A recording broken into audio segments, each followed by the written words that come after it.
I have spent years of my life being really overwhelmed and stressed out about my finances. And frankly, I just got really tired of this cycle of spending money on things that didn't bring me joy or improve my life and really didn't even line up with my values.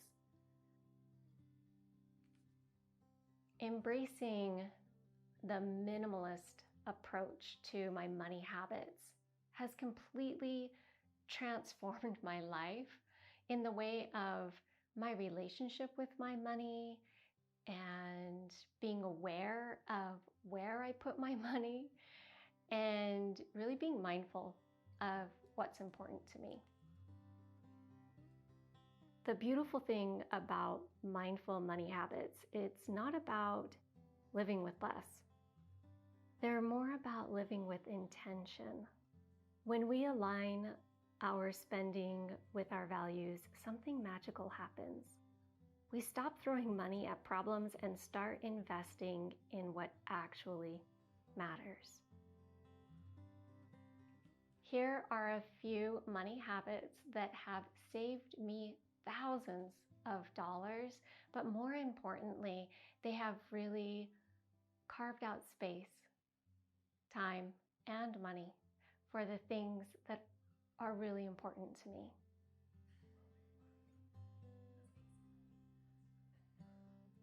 The secret of getting ahead is getting started.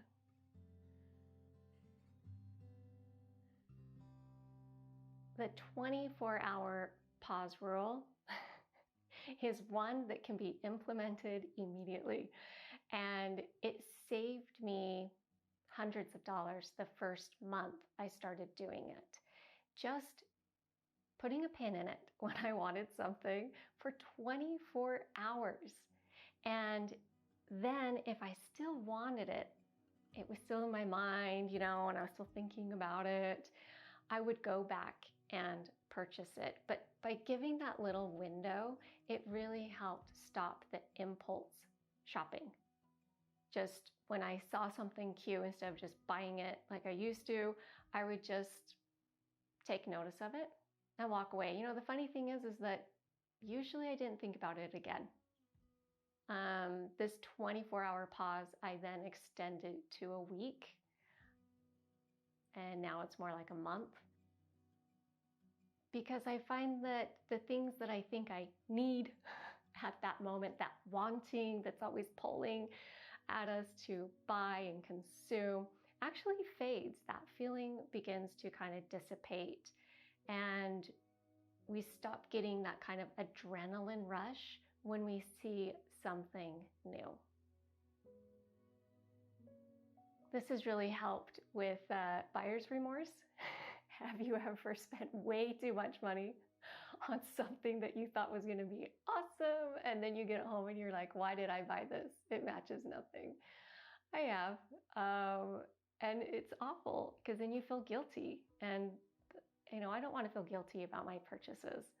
I want to feel confident in them. Now, if it's an emergency situation, of course, that's different. When things come up and we have to buy something to, replace an item that broke, or a car, that get the car fixed, or new tires or whatever, that doesn't count.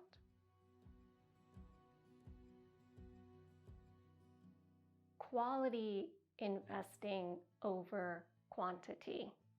I used to really buy a lot of junk.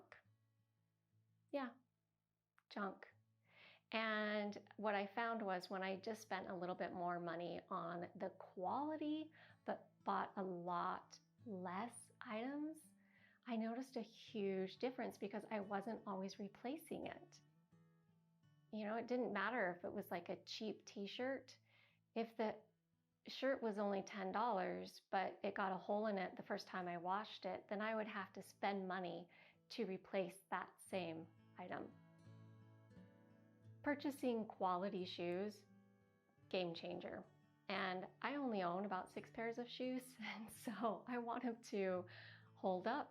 I want them to be comfortable so that I don't have to turn around and replace them every season.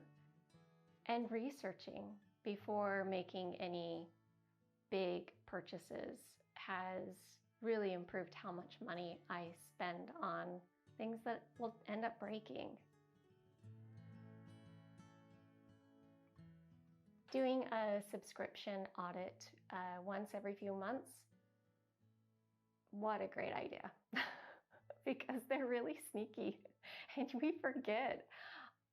So about once every 3 months, I go and I look up all of the places, all the platforms that I would have subscriptions, and the ones that I was not using, I canceled. Even though it was only, $10 here, $20 there, it adds up. It's really surprising. Apps and services need to earn their keep.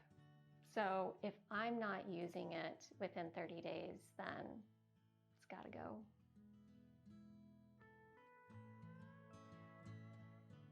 When I shifted my spending habits to be more focused on experiences rather than possessions, this is when I really discovered what it meant to truly be wealthy. Our travel budget is a priority because we really value the experiences and memories that we have when we travel. I would much rather spend money on meeting up with friends or going out to dinner with my husband than buying a new shirt. Taking classes and learning something enriches my life, whether it's painting or knitting. It adds value to my life. And nature doesn't cost a thing. Hiking, picnicking, rafting, boating. I love nature, and it's completely free and always accessible. Even in a city, I go to the park. Food and groceries is incredibly expensive. And so when food is being wasted, I feel like I'm just throwing away money because that's what I am doing. I live by meal plan. I only buy what's on my list, my grocery list, and I don't buy anything extra.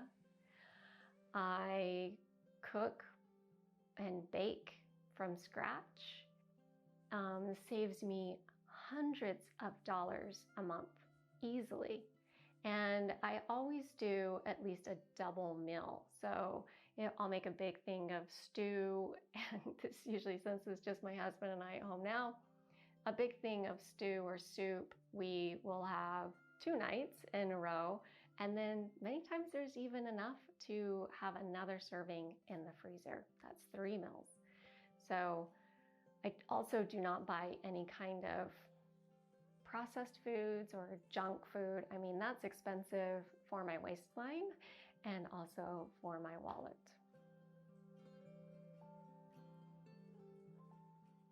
One in, one out rule. If you look around your house and you see all of your possessions, and if you were to play a game with yourself of, I'm not going to buy anything new unless I remove an item.